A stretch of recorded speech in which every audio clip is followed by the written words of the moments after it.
dufasha gusoma yadufasha Abafilipi kabiri no ku murongo wa 4 kabiri no ku murongo wa 4 Abafilipi yego cyangwa kasome bari tuhageze yego reka tugufashe reka tugufashe kabiri no kuri 4 Abafilipi yego umuntu muri mwe areke kwizirikana yego kwizirikane n'abantu mugihe w'umutima wari muri Kristo Yesu komeza uwo nubwo yabanje kugira akamero k'Imana yatekereje yuko guhanwa n'Imana ari ikintu cyo kugundirwa ahubwo yisiga ubusa ajana akamero k'umugaragu w'imbata agira ishusho y'umuntu kandi amaze kuboneka afite ishusho y'umuntu yicisha bugufi araganduka ntiyanga no gupfa ndetse n'urupfu rwo kumusaraba nicyo cyatumye Imana imushira hejuru cyane ikamuha izina ryumva ayandi mazina yose kugira ngo amavi yose apfukame mu izina rya Yesu ari ibyo mu ijuru cyangwa ibyo mu isi cyangwa ibyo munsi y'isi kandi indimi zose zihamye ko Yesu Kristo ari Uwiteka. Amen. Twese ihimbazwe. Imana data wa twese ihimbazwe. Reka dusome mu migani 11:24.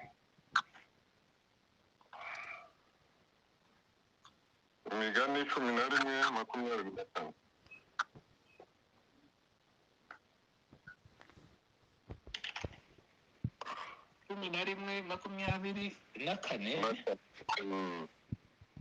Aravuga ngo hari umuntu utanga ukwiragiza nyamara akarusha kunguka kandi hari uw'Imana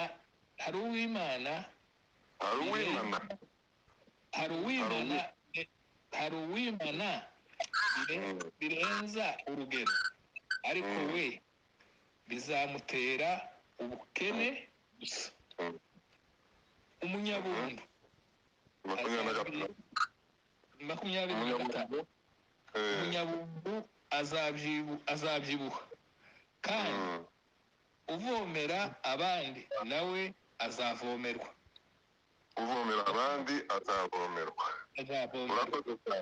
Murakoze cyane.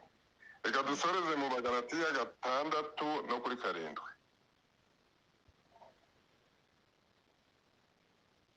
Gatandatu no kuri 7. Agalatiya 6 no kuri 7 kugeza ku murongo wa 8. Ariho dusoreze kuri 7. Ntimuyobe Imana ntinegurizwa izuru kuko ibyo umuntu ari byo azasarura. Yego. Mu mubiri we uwo mubiri azasarura kubora ariko ubibwa mu mwuka muri uwo mwuka azasarura ubugingo buhoraho. Amen. Abandimwe muranumva? Yego turakumva. Ninde turi kumwe? Ni Bora. Bora urakoze cyane Imana iguhe umugisha. Amen. Reka tugendane rero mu ijambo ry'Imana barangije kudusengera. Yakoze pasi musengeye n'abakoze bataramye mwese tubahe ikaze muri iri jambo ry'Imana. Nubwo hari yaciye akantu k'umwijima niko navuga n'umwijima nabuze connection neza cyane kandi ndibaza ko bigenze biranyobera. Ariko Imana ishimwe kuko uyu mwanya n'uwayo Imana ihimbazwe. Yego. Dusoma ijambo ryo mu Bafilipi niryo twaheraho ni naryo tugenderaho cyane. Ni amagambo meza Pawulo ahubwo yanditse ahugura Abafilipi yaba kubahugura kubaha impuguro no kubereka icyangombwa cyo gukorwa kuko icyo gihe hari hadutse inyigisho z'ibinyoma zashaka kuyobya ubutumwa bwiza bwa Pawulo bari barabwirije. Noneho rero Pawulo agerageza kubahugura abandikira uru rwandiko. Andikira ab'i Filipi ubwo butumwa yabubuze mu rugendo rwe rwa kabiri ubwo yagenderaga i Filipi. Urabisoma mu byakozwe n'intumwa 20:6. Kandi muri uwo muhanda w'i Filipi wari umuhanda mwiza cyane, wari utungwa, wari warubatswe n'Abaroma, ukaba wari umuhanda warimo abantu bakundaga Pawulo cyane. Abakristo bo muri Filipi bakundaga Pawulo, ndetse baramukundaga cyane, bagakunda no kumuha n'impano igihe yahagenderaga n'igihe yahavugaga ubutumwa. Noneho Pawulo rero kubera ko bamukundaga nawe yabakundaga cyane, ashaka kubahugura, ashaka kugira ngo woye gutwarwa n'izo nyigisho z'ibinyoma. Icyo yabahuguriraga cyane ko ari ugushaka kugira ngo bubake ubumwe kandi bakorera Imana, cyane cyane bazirikana bagenzi babo. Bakorere mu bumwe, bakorere mu rukundo, bazirikana bagenzi babo. Noneho impano bamuhaga barazimuhaye. Impano ya mbere barayimuhaye, bamuhaye avuye Tesalonike, niyo yayimuhereye. Iya kabiri yazanywe na Epafrodita. Ariko izo mpano bamuzaniraga Pawulo we ntabwo yazishimaga cyane ngo zinezererwe n'izo mpano zabo, kuko yatekerezaga ko zoja kumubera inkomyi yo kuvuga ubutumwa bwiza. Agashaka kugira ngo boye kuzirikana cyane no gushakashaka ukuntu bamuha impano kubera urukundo bamukundaga. Akavuga ati ibyo nshaka njyewe kuri mwebwe nuko imbuto zanyu ziyongera kandi mukarushirizaho gukora imirimo myiza no gufashanya no gukundana. Noneho bamuzanira impano, akavuga ati izi impano ntizizatuma bavuga ko nkorera indamu yanjye cyangwa nkora kugira ngo mpabwe impano. Nk'uko muri iki gihe namwe mubibona amatorero, iyo bavuga ubutumwa abandi bavuga bati barashaka nta kindi, ni ubucuruzi, barabivuga muri ibi bihe. Iyo abantu bakora ibintu byiza bakavuga bati nta kindi bariho bagamiza, ni ugushakisha inyungu zabo n'ubucuruzi. Ariko Pawulo abahugurira kuri iki kintu, arababwira ati yemwe bavandimwe, mukizirikane mwebwe ubwanyu gusa, ahubwo muzirikane na bagenzi banyu. Haleluya. Amen, amen. Ntimukizirikane mwebwe ubwanyu, ahubwo muzirikane na bagenzi banyu. Noneho kubera iki yavugaga ibyo bintu? Kubera ko yabonaga igihe bazubaka urukundo, bakubaka ubumwe, aricyo gihe bazakorera Imana nyazo. kandi kuko ubundi ibintu Imana yashizeho ku isi na sisitemu Imana yubatse, ku bikorwa byose bibaho, byaba ibyo mu nzu y'Imana, byaba n'ibindi byo hanze, uko Imana yubatse isi n'ukuntu ibintu byubatse, ni ugukora imirimo, kandi iyo mirimo ikagira icyo imarira abantu. Mbese umuntu yabivuga ko prinsipe z'Imana yashizeho, sisitemu Imana yubatse, ikintu cyose kiriho kugira ngo kigirire akamaro abantu. Natwe niba turi abakristo kandi nawe twarakijijwe, ni ugukora imirimo tutireba twebwe ubwacu, ahubwo tureba na bagenzi bacu.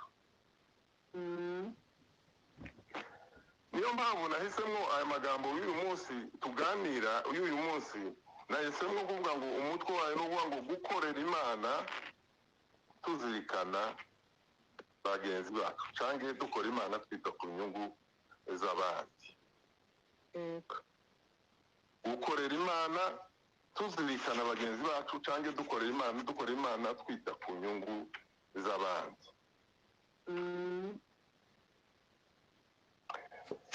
Pawulo rero arababwira ab'Ifilipi arababwira ati n'abantu mwe kwizirikana mwebwe mwenyine gusa ahubwo muzirikane na bagenzi banyu arongera arababwira ngo mugire wa mutima wari muri Kristo Yesu. Haleluya. Amen. Nihari abadusomera baravuga ngo nubwo yari Imana ntiyabonye ko kubigundira bifite agaciro kubwo kuzirikana abandi, kubwo kuzirikana abari mu isi. Ntiyagundira kiriya cubahiro cyo mu ijuru ngo akigumane akicaremo, ariko kubera kuzirikana abandi no gushaka gukorera abandi aramanuka ngo yambara akamero k'umugaragu w'imbata. Haleluya. Amen. Yisiga ubusa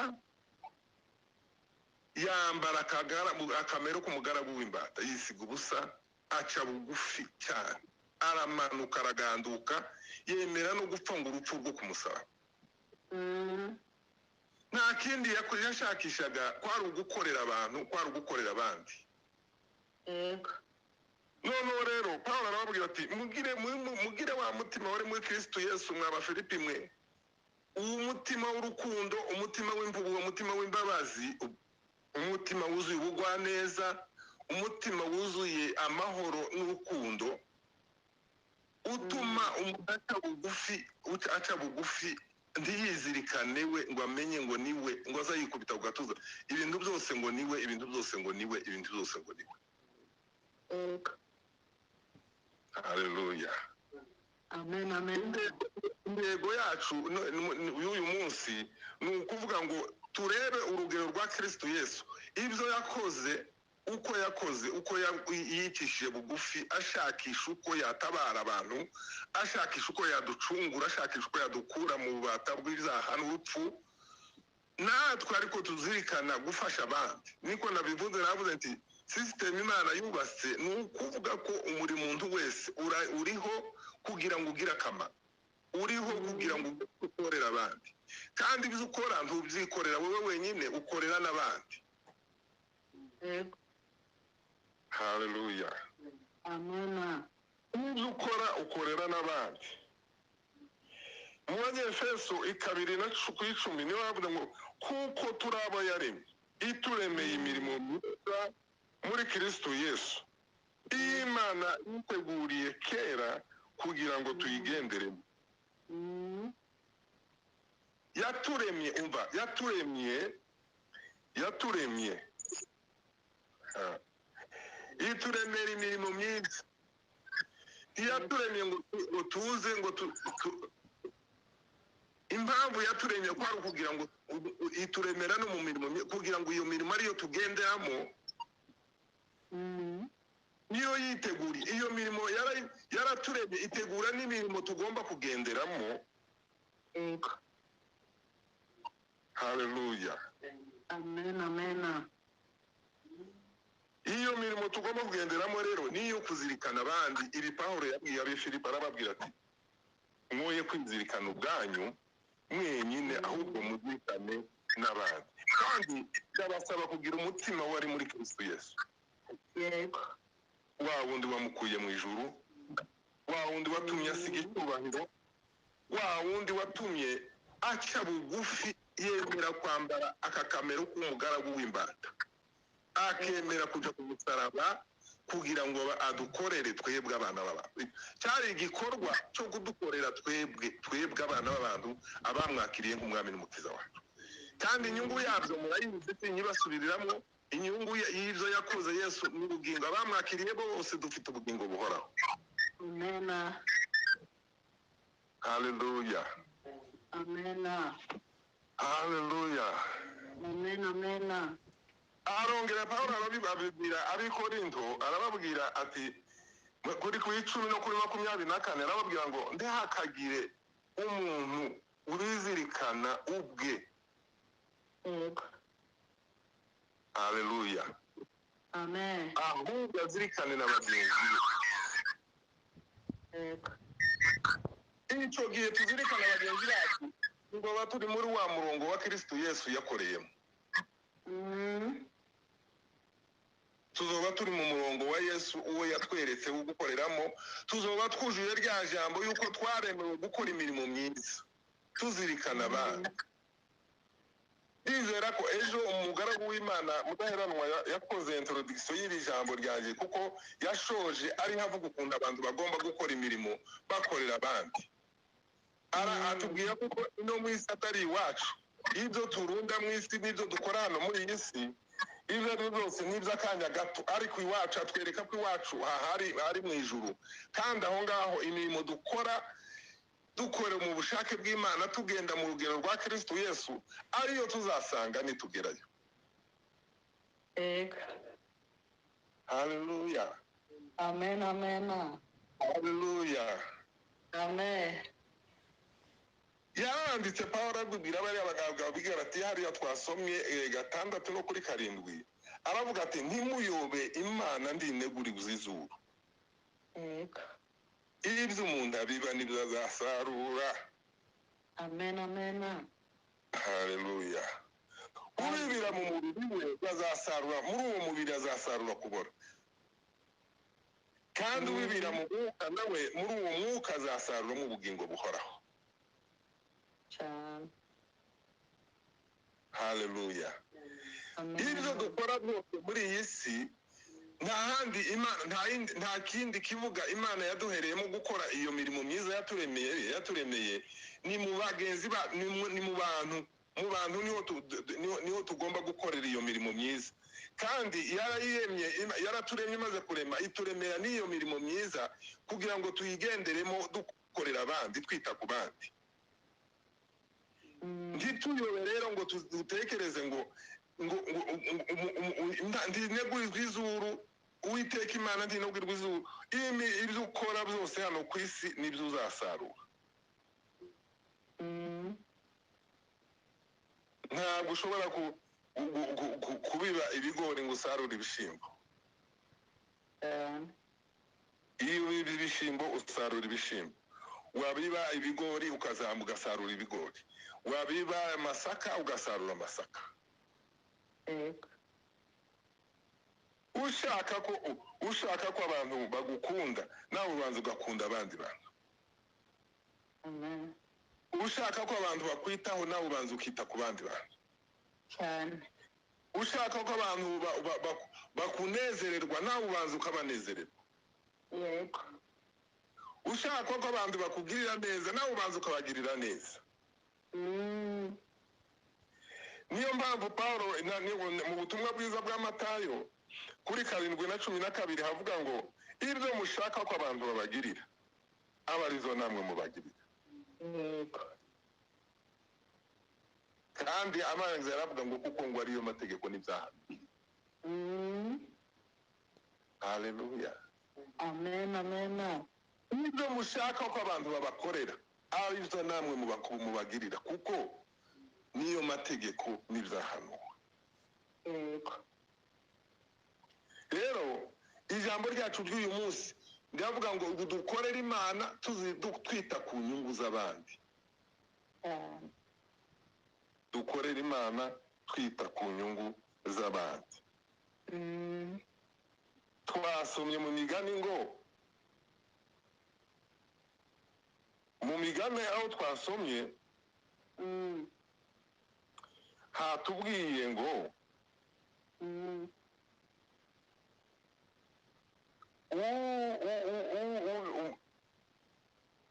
I'm sorry, umunyabuntu ngo azabyibuha. Yego. Haleluya. Amen. Umunyabuntu azabyibuha. Uvomera abandi nawe azavomerwa. Yego. Hepfo hakavuga ngo uwima rubanda amasaka ngo avumwa nabo. Uwimana amasaka ngo avumwa na rubanda. Ngo ari kuyabagurira uyabagurira uyabagurira ngo azahabwa umugisha. Yego. Uvomera abandi nawe azavomerwa. Kandi umunyabuntu ngo azabyibuha. Rero intego yacu y'ijambo ry'uyu munsi ni ugukorera abandi turebera urugero kuri Kristo Yesu urwo yatweretse. Yego. Nagira ngo wa musomyi wacu yongera dusomere ijambo ryo muri Yohana 4:34 kugira ngo dukomeze mu murongo turebera urugero kuri Kristo Yesu. Yego. Niba akirimo yadufasha Yohana ubutumwa bwiza kuri 4:34. Yesu Yohana 4:34 haravuga ngo Yesu arababwira ati ibyo kurya byanje nibyo gukora ibyo uwantumye ashaka.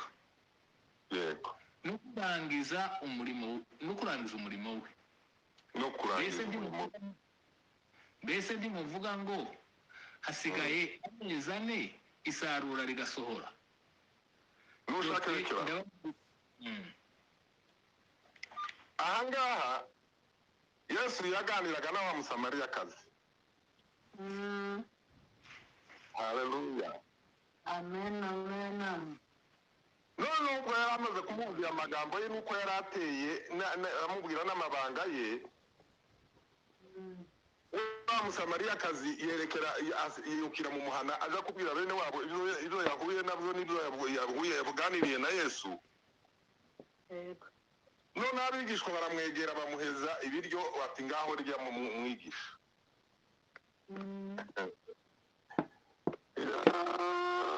None bamwegereye kumuha ibiryo arababwira ati yeme ntabwo muzi ibiryo byanje ibyo ari byo. Ati ibiryo byanje ni ugukora ibyo wantumye ashaka. Amen. No kurangiza umurimo we. Yego. Gukora ibyo wantumye ashaka no kurangiza umurimo we nibyo byo kurya byanje. Urumva umurimo Yesu yari ashaka kugira kwari yari amaze kuvuga ubutumwa bw'uyu Musamariyakazi. Umusamariyakazi agiye kuzana bene wabo nabo babwirwa ubutumwa muri biza amagambo yawe sinja kuvuga iryo jambo. Muzi uko byagenze bahise bumva amagambo kandi barakizwa. Yesu we yararebye ati ababigishwa bo bararwanira kuvuga ngo turye ibiryo bingibi ariko ibiryo byanjye nyabyo ni ukuvuga ubutumwa ni ugukora umurimo w'uwantumye no gusohoza iby'umurimo we. Amen. Haleluya. Amen, amen. Bene data muri iyi si Bibiliya yatubwiye mu Banyefeso aratubwira ngo turabo yaremye. Amen, amen. Itunemera n'imirimo myiza kugira ngo tuyigenderemo. Yego. Haleluya. Haleluya. Ituremera n'imirimo myiza kugira ngo tuyigenderemo. Iyo mirimo ni iyi niyo kugirira abandi akamaro. Yego. Niyo kwera imbuto zigira icyo zimarira abandi. Sinzi nananiwe kubisobanura neza ariko nabuze n'amagambo nabivugamo ariko urugero system uko yubatse habe n'ibihugu iyo byigisha abanyeshuri bigatanga amaburse baza bavuga bati abo twigishije bagomba kubanza gukorera igihugu bakazobona kuja mu yindi mirimo yabo ku ruhande ariko babanje kwerekana bagize icyo berera igihugu batabigishije. Rero natwe niba Imana yaraturemye yaturemye gusa ngo tubaho, yaturemye kugira ngo ituremera n'imirimo tugomba kugenderamo kandi iyo mirimo nta kindi kibuga kuko nabibabwiye ikibuga tuyikoreramo ni muri bagenzi bacu. Wewe urakorera Imana utita kuri kuza abandi bakora. Nibakora ibibi, nibagwitura ibibi, nibakugirira nabi, nibatakumva, ariko wowe ukorera ugirire neza, ukorera abantu neza, ugirira abantu neza. Yego. Hari abajya baja kugira urwitwazo ngo abantu b'iki gihe ngo abubu ngubu ngo ntibacumva, ngo abubu ngubu ngo ntibakora ibi, ngo abubu ngubu. Oya, wowe kora, waremewe gukora imirimo myiza, kandi iyo mirimo myiza ubikora ugomba kuyigenderamo. Yesu arabivuga ati njyewe ibyo kurya byanje nta bindi ni ugukora imirimo y'uwantumye, ugukora ubushake bw'uwantumye ngasohoza n'umurimo we. Amen, amen. Haleluya. Hallelujah. Haleluya. Amen, amen. Reka dutange urugero rutoya. Mwibuke cya gihe Yesu yagendaga mu butumwa bwiza bwa Mariko, ngira ngo ni kuri 11 no kuri 13, aho yagendaga abona umutini, abonye umutini ubyibushe usa neza, awegereye noneho asanga wa mutini nta mbuto ziburimo. Yesu arababara. Aravuga ati uyu mutini kumbanago bibi bati nibibabi gusa bitoshe bisa neza. Arababara ariko yarabubwiye, aravuga ati wa mutini we ntiyakagire umuntu uzongera kurya imbuto zawe ukundi. Ese muri make yarawuvumye. Awuvumye bukeye basanze wumye. Kubera ko nta mbuto. Wari umutini usa neza, ushishe, umeze neza, ariko kubera ko nta kintu cyari kiwuriho, yarawegereye kugira ngo ashobora kubona imbuto asorome arye n'abagishwa barye, ariko ageze ku mutini arahebura, ntaco yabonyeho. Rero nibyamunejeje, byatumye awuvuma, kandi umutini wahise wuma. Murabizi simbijamo cyane ibyo ngibyo, ariko impamvu yawuvumye n'impamvu wumye nuko utagaragayeho imbuto, utagaragayeho ibikorwa byatumye uwo mutini uterwa cyangwa ubibwa, kugira ngo wari warabibwe, wari waratewe n'uwawuteye nyirawo yari azi kuzera imbuto, ariko icyo gihe nta mbuto wari ufite. Bavandimwe, turabo yaremye. Amen. Ituremera imirimo myiza kugira ngo tuyigendere. Kandi iyo mirimo myiza ni ugukorera abandi, ni ukwita ku bandi. Wabivuze ngo nushaka gukundwa uzakunda nawe. Nushaka kwitabwaho nawe uzita ku bandi. Nushaka kugirirwa neza nawe uzagirira neza abandi. Nushaka amahoro nawe uzayaha abandi. Haleluya. Nushaka kunezerwa uzanezererwa abandi. Amina. Amen. Rero intego yacu uyu munsi n'ijambo ryacu, sinzi n'umwanya nimba ugeze he, nabwiye madamu ngo ndebere, ariko intego yacu uyu munsi nta kindi ni ugukorera Imana twita ku nyungu z'abandi. Gukorera Imana twita ku nyungu z'abandi. Sinzi impamvu niba turimo kugira ngo ndebere iminota nsigaranye, ntabwo nayitegereje neza. Arabura nka 14. Arabura nk'iminota 14. Pawulo rero abwira, dusubiye kuri iriya jambo ry'Abifilipi, Pawulo nta kindi yingingiraga Abifilipi, yabagiraga inama babwira ati bavandimwe banje, ubutumwa twababwiye ntabwo ari ubwo kwikunda, ntabwo ari ubwo kwirozaho, ntabwo ari ubwo kwizirikana twenyine, ntabwo ari ubwo kureba ngo wirebe wenyine, ahubwo muzirikane n'abagenzi banyu. Muzirikane abagenzi banyu, kuko nimubazirikana mukabitaho, nibwo muzaba mukora ubushake bw'Imana, nicyo gihe muzaba mukora iby'Imana ishaka. Rero ndumva ubutumwa twari dukeneye kubabwira twanabuvuze. Icyifuzo cyacu n'ijambo twagendereye kubabwira uyu munsi ni ugukora tuzirikana bagenzi bacu. Amen.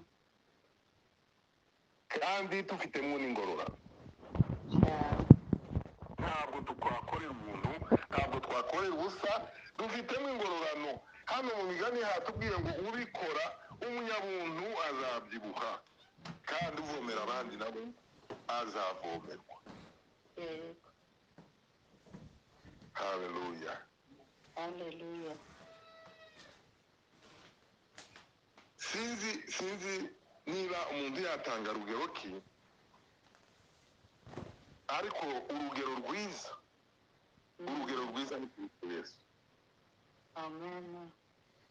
Urugero rwiza ni Kristo Yesu. Yego. Kuko yemeye gusiga ubwiza. Umuririmbyi yaravuze ngo wasize ubwiza wari ufite mu ijuru ubwo wazaga mu isi Yesu.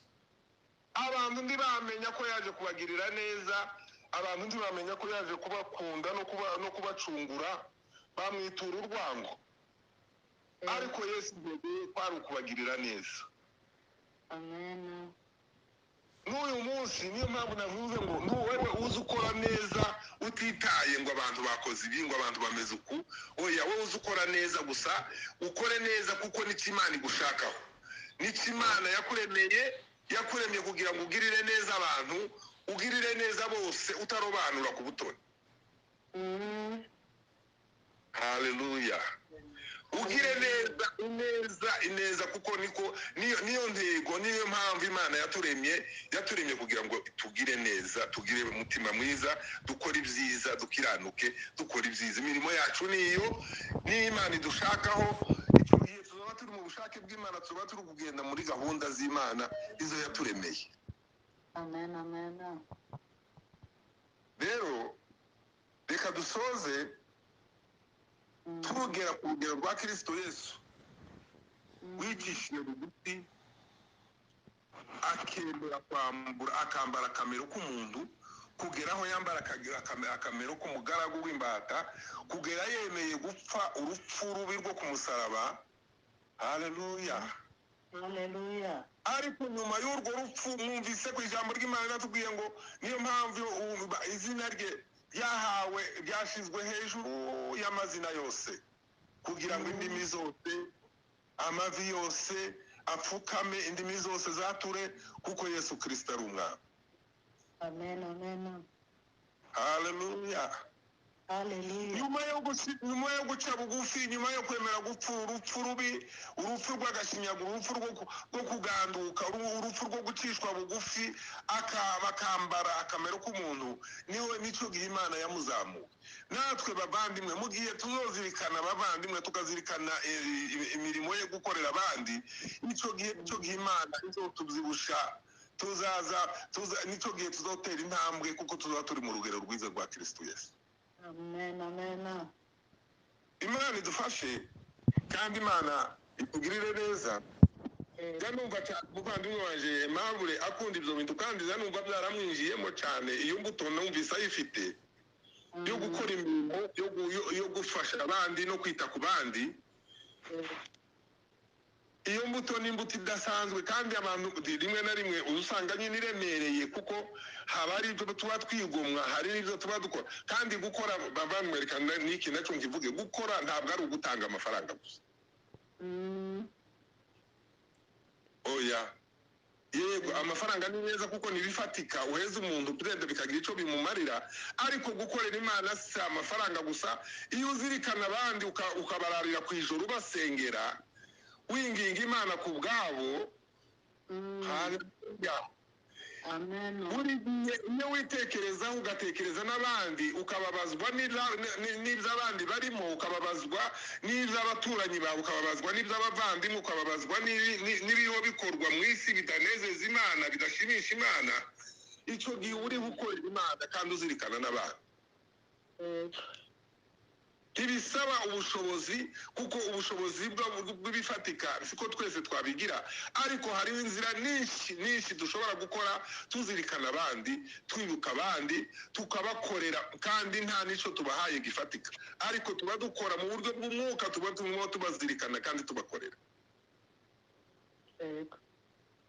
Rero muri iki gitondo ndabifuriza kutizirikana ubwacu, tuzirikane n'abandi. Amen. Haleluya. Hallelujah. Twe kwizirikana abavandimwe, tuzirikane n'abandi, tuzoba turiho dukorera Imana. Yesu arabivuga ati ibiryo byanje nta kindi no gukora ibyo uwantumye ashaka kandi no gusohoza umurimo we yatumye. Amen. Ibyo nibyo biryo by'abakristo, natwe nibwo rugero rwacu tugomba gukora kugira ngo dushimishe Imana n'umwami wacu Yesu Kristo waducunguye. Imana idufashe kandi Imana itugirire neza kubw'iki gitondo, reka dusenge. Amen. Data wa twese uri mu ijuru, turagushimiye ko uyu mwanya wuduhaye. Tugushimiye igitondo cyiza, tugushimiye umunsi mwiza w'icumweru, aho twese mu mwanya tujya mu materaniro yo kuguhimbaza no kugusingiza. Tugushimiye kuri bose bashoboye kumva aya magambo, twayavuze nk'abantu, ariko Mwuka Wera uyaherekeze kugira ngo ashobore kumvikana kurushaho uko twebwe twabivuze n'uko twabisobanuye. Nta n'ubushobozi dufite, nta n'imbaraga dufite zo kubivuga neza no kubisobanura uko bikwiye, ariko Yesu wowe wabikoze ukatubera urugero rwiza. Turifuza ko natwe twabikora tugera ikirenge mu cyawe, kugira ngo wa munsi tuzayogemo n'ingororano izo wabikiye abera mu bazoba barashoje neza, baranesheje urugamba. Abari hirya no hino ku isi, mwami Yesu, nico turifurizanya kugukorera, turifurizanya gukora tugera ikirenge mu cyawe, turifurizanya gukora mwami Imana, dukora urugero watweretse, kugira ngo wa munsi tuzabone ingororano izo watubikiye wa munsi tuzazibone tuzihawe nawe ubwawe, kuko ni wowe watubereye urugero rwiza.